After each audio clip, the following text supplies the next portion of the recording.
This is Update One, the podcast of the National Press Club in Washington, D.C. Update One provides a forum for listeners to learn about national and international stories, focusing on journalism and communication issues, news, and politics. Now, the latest edition of Update One.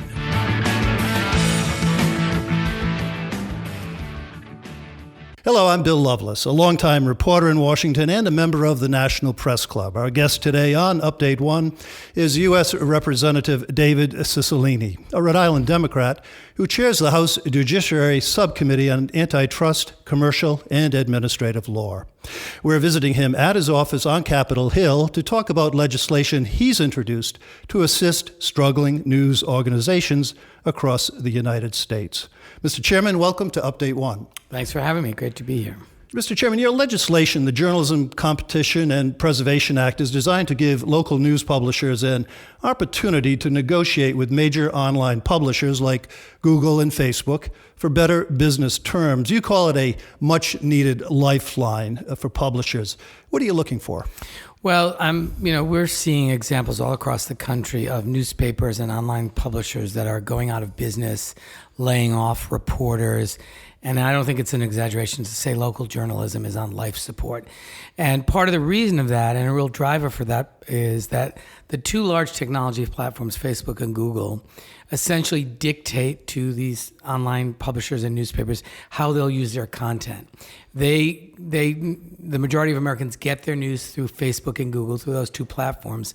But the content that they use is often your local newspaper. But they really set the terms because they're so large, they have such dominance in the marketplace. They dictate the terms about placement and attribution and branding. And local newspapers really don't have any power in that negotiation. If you're the Providence Journal and you say, no, I want you to use my material this way or that way, those two platforms will just tell you, fine, forget it, we'll exclude you, and we won't even use your material. So they can't do that. They don't have any bargaining power. And so what this legislation is designed to do is to allow online publishers and small newspapers to come together collectively for purposes of negotiating with the two large technology platforms, so they have some leverage and some bargaining power to negotiate terms that will allow them to continue to survive and produce important content. The reason this is so critical is this is an example of what this incredible concentration of power in these digital marketplace means. But it's not just that it doesn't relate to the sale of widgets, for example, like, it'll drive up the price on this thing or that thing. This is about our ability as citizens of this country to access trustworthy, reliable news, which is a cornerstone of our democracy. It's how you hold elected officials to account, how you expose corruption, how you hold power to account broadly. And so this has a really pernicious impact on the strength of our democracy if we lose local news and the ability to access trustworthy, reliable local information. And that's why this is so important. So the bill would provide an antitrust exemption, right, to news publishers to negotiate terms with the likes of Facebook and Google. And we're really talking about negotiating terms to give them a larger share of the advertising revenue, correct? Well, it's really to negotiate the relationship. It really is about their placement, the use of their content, whether it is properly attributed to them. And, this is not a permanent solution. This legislation allows online publishers and newspapers to work together collectively for a period of 48 months. This is really intended to stabilize the market and stop the near extinction of local news. We have to figure out how do we get this market working more competitively and how do we protect competition broadly, and we're doing an investigation to do that. So this is just a temporary solution to level the playing field so those newspapers and online publishers have some power and some ability to negotiate with the big two largest technology platforms so they can survive. And you mentioned an investigation. The Judiciary Committee has undertaken an investigation recently, broadly, of the technology industry, including the online platforms. You're heading up that investigation for the full committee, and conducted the first hearing recently. And it was on this very bill. You chose the news business as your first public event under this investigation. Yes. Why so? Well, because this is an investigation that's going to look at the digital marketplace broadly, and the impact of these very large dominant platforms and what it means for privacy and for consumers' control of their own data, whether they're engaged in anti-competitive behavior, favoring their own services or products. The reason I started with journalism and local news is because this is an example of where the tremendous concentration of economic power and of control of the market by these two largest technology platforms is having a really adverse impact on local journalism. And I wanted people to understand this isn't just an academic investigation, that there are real life consequences to this kind of market power. And the loss of local journalism is a really important thing to highlight as one of the very dangerous consequences of not having a competitive marketplace and not having the ability of local newspapers to survive in the face of these two dominant technology platforms. Right, and of course we've seen the struggle of the news industry in recent years with the newspapers and other news organizations shutting down, journalists laid off. That trend continues, unfortunately, and that's largely due to the loss of revenue. I was reading recently that a piece in Vox, digital ad businesses like Facebook and Google will be bigger in the U.S. this year than digital ad businesses like Facebook and Google will be bigger in the U.S. this year than traditional ad businesses like TV, radio, and newspapers. Earlier this year, an organization cited data research company called DeMarketer showed that U.S. advertisers will spend more than $129 billion on digital ads in 2019, more than the $109 billion they plan to spend on traditional advertising. Yeah, I mean, just to give it some context, Facebook and Google last year amassed more than $60 billion from online advertising, the majority of all online ad revenue. And in contrast, annual revenue for news publishers has plummeted by $31 billion since 2006. And so you're seeing, as a result of this, there was a Pew report that from 2008 through 2017, newsroom jobs plunged 23%, with most of the losses coming through job losses at newspapers, where jobs fell by 45% over the same period. So there's a significant reduction in the news organizations because of this, the fact that the ad revenues are going, the majority of them are going to these two big, large technology platforms. And that's despite the fact that people are engaged with their local newspapers and, engaging and consuming news at record heights.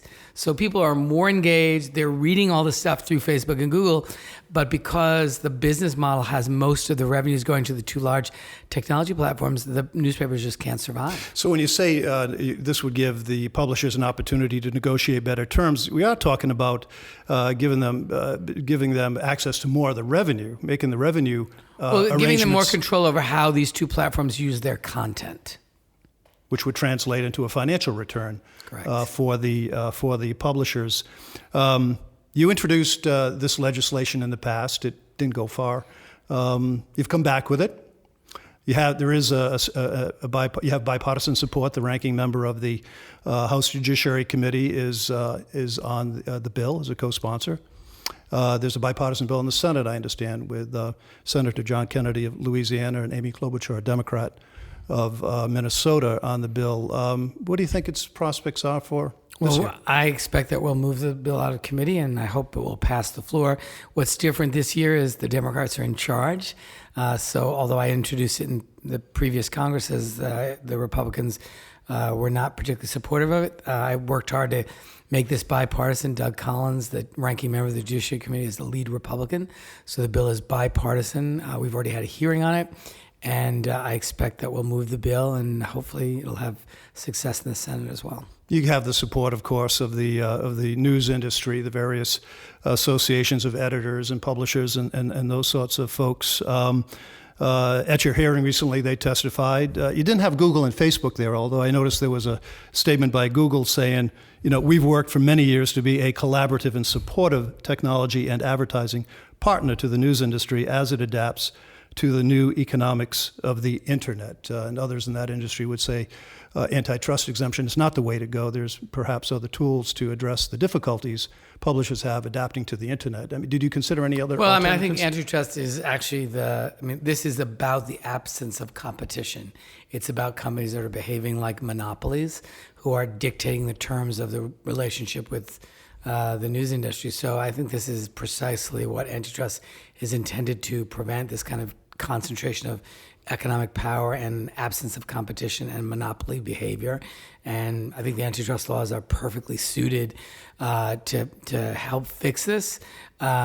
This is a temporary solution. It's sort of ironic in a way because you're basically allowing these smaller companies and online publishers to come together for purposes of negotiating. You're giving them a safe harbor for 48 months.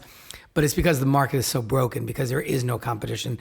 It's acting as a monopoly. So while we have a longer study about how we get these markets working, how do we create more competition, how do we update and modernize our antitrust statutes, we can't wait till we finish that process to provide some relief to our local news media. They're just not going to exist if this continues. So this is a temporary solution to stop the bleeding, frankly, to bring some balance to the marketplace and allow these newspapers to survive. Do you get any pushback on the bill from any particular quarters? No, I mean, there's tremendous support for it all over the country from online publishers and local newspapers. I mean, I don't know that Google and Facebook have taken a position. I expect that they don't like the idea of empowering the people that they would have to negotiate with, but it's critical that we get this market working. Yeah. I mean, you're a member of Congress, you're a politician, you've been a mayor in the city of Providence and all. You've taken your licks from the media over the years, I'm sure, as does any politician. But still, you feel there's a need to provide this sort of strong journalism. We need to protect a free and diverse press. It is central to the functioning of our democracy. I consider the work that reporters do and journalists do, and as you said, I'm in an elective office. You don't always like what they write about you. That's a fact of life, and the reality is it is hard to imagine a thriving, functioning democracy without a free press. We need local news. We need journalism at the local level. It's the way you expose corruption. It's the way you hold elected officials or powerful people to account. And we would all suffer significantly if we didn't have local journalism. Could you compare this attempt to assist an industry with any other ones you've worked on as a member of the antitrust subcommittee or your time in Congress? Well, I mean, we've worked in the antitrust subcommittee on prescription drugs, on the consolidation that exists in the healthcare market, and that's really important. Prescription drug prices are a huge challenge, but I don't know that we've worked on another issue that was so central to the functioning of our democracy. The rest of the things relate to the cost of services or products. That's really important, and we have to continue to focus on that. But I think that this is in a special category because it is so critical to our ability to become informed as citizens of this country and make informed judgments about who serves in elective office and what companies are permitted to do. And so I think this is different. This is really central to our functioning of our democracy. And you're a member of the leadership team here in the House of Representatives, so I assume that the fact that you would take such an interest in this bill would mean its prospects would be good in the House. You suggested it was before, but yes. You expect that this will be taken up and passed by the House of Representatives. Yes, I hope so. Congressman David Cicilline, thank you for joining us on Update 1. My pleasure. Thank you for your interest in this. It's been a pleasure.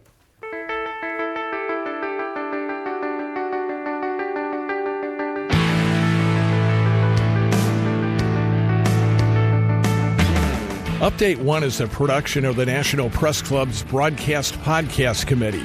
You can comment on this podcast or any episode of Update 1 by sending an email to update1podcast, that's update, the number 1 podcast, @gmail.com. Thanks for listening to Update 1.